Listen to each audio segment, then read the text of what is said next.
या हाय दोस्तों। हम बात कर रहे थे कि अ, जब क्लैरिटी मिल जाती है तो उसमें हमारी डेली लाइफ में क्या-क्या चीज़ों में बदलाव आता है, क्या-क्या होता है,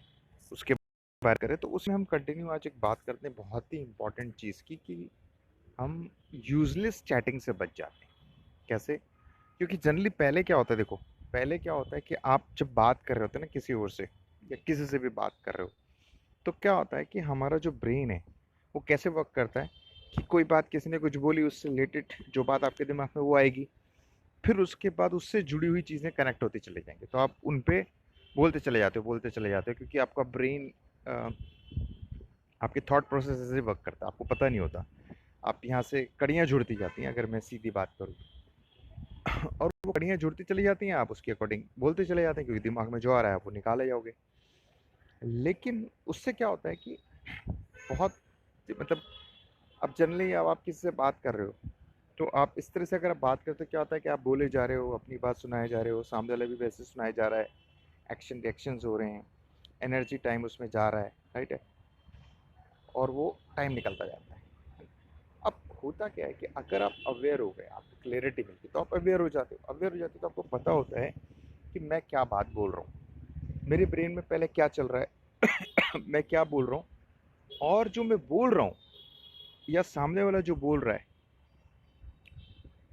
सॉरी, जो मैं बोल रहा हूँ उससे मेरे ही दिमाग में कौन सी नई बात कनेक्टेड आ रही है, नई बात इन द सेंस कौन सी कनेक्ट हो रही है, कड़ी कौन सी जुड़ रही है, और उसको दिखता है कि ये जो कड़ी जुड़ रही है क्या ये बोलना ज़रूरी है, क्या इसके बिना बोले काम चल जाएगा, तो आप वो फालतू की कड़ी को रोक लेते हो, वहाँ पे आप स्टॉप कर जाते हो। और सामने वाले पे भी ध्यान रहता है आपका कि वो जो बोल रहा है फिर उसकी कड़ियाँ जुड़ रही हैं, तो क्या उसकी बातों को सुनना है या उसे स्टॉप करना है।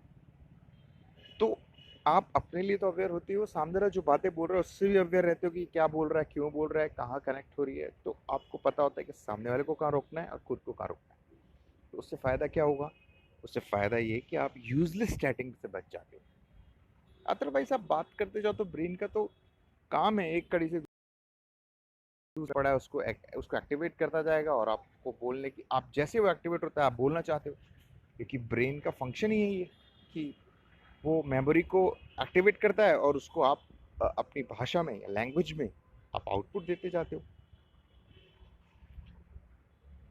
ये वैसे ही है कि मशीन काम करे जा रही है, बस हो रहा है हो रहा है हो रहा है हो रहा है, कोई कंट्रोल नहीं है। लेकिन अगर आप अवेयर हो,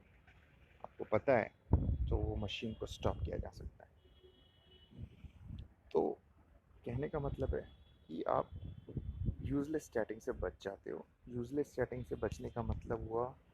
बहुत सारी एनर्जी और टाइम बच जाएगा, और आ, आप जो चीज़ करनी है, जो बात करनी है, जो ज़रूरी है, उस पे फोकस रहो। अदरवाइज आप बात कुछ करने आए थे, बात कुछ और हो रही है, टाइम और एनर्जी चली गई। आप क्लियर रहते हो कि भाई मुझे ये बात करनी है, या सामने वाला कौन सी बात कर रहा है, क्या ये वैल्यूबल है या नहीं है। हाँ, वो बात अलग है कि सामने वाला इमोशंस में या आपने दिल की बात शेयर करना चाह रहा है, तब भी आप अवेयर रहते हो कि नहीं, यहाँ कुछ बोलना नहीं है या टाइम मैंने की कोई बात नहीं है, यहाँ पर लिसनिंग है, यहाँ पर शेयरिंग है, वहाँ भी आप क्लियर रहते हो। आप अवेयर रहते हो कि क्या आपको करना है, कहाँ नहीं करना, कहाँ कितना बैठना है, बैठना भी है या नहीं बैठना। तो ये चीज़ आपकी क्वालिटी ऑफ लाइफ को बेटर करती है, सबसे बड़ी बात। तो मैं कहूँगा कि मोरल ऑफ द स्टोरी, जब ये क्लियरिटी मिलती है तो no useless chatting, that's it. ठीक है, चलिए नेक्स्ट उसमें बात करेंगे आगे और क्या होता है। Thank you.